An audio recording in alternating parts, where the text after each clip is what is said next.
arrived at choosing the title Artifact Reality Testing through painting in the found object was really, I guess, diving deep into my art practice as a whole and reflecting on the types of works that I've made over the past 10 years now. So I would say many of my projects include found materials as well as ready-mades. So I always blur the lines between painting as well when it comes to and interacting and incorporating different mixed media. And I always like to make the viewers very aware of their own bodies by either commenting on the absence of my own body as a Black woman within the work, or making the materials within the works so prominent that you have to maybe move around the piece, for example, and you're aware of your body, or more so maybe there's things hanging off of the paintings, right? So it really makes you aware of your own, existence and consciousness, and that's why it's called a reality test. From an outsider's point of view, it may seem like, oh, like I'm not necessarily choosing one media because I want to experiment, when in actuality, the various media that I choose are very intentional with what I want to say. And it's funny, I started off as a painter, classically trained, before I even got into college. And so I always started off with paintings. And I kept doing this until one day my teacher, Nate, he was like, why are you trying to solve this visual problem with painting? What's the reason? And I was like, well, I love to paint, right? And that was my first inclination, was to just, throw some paint on the canvas and then work out the visual problem as, I was going with the pigment.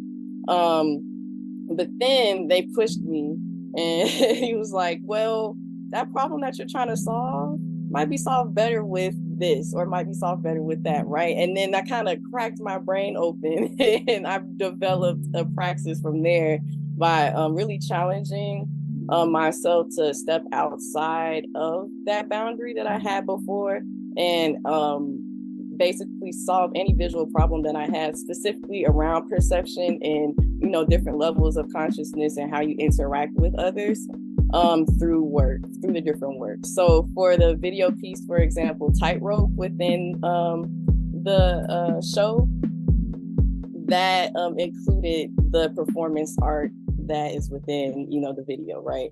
And at first, that piece started with just me propping the ready-made within the exhibition and leaving, and that's how it would be shown like within previous exhibitions. So it was unfortunately not presented that way at the current one, but I felt like Tightrope said the same things that I was trying to say with the performance art through that 30-second video, and it packs a punch. It's straight to the point, and it talks about the liminal space between safety, right, between being hyper visible versus invisible, right, especially when you're dealing with the police as a Black person.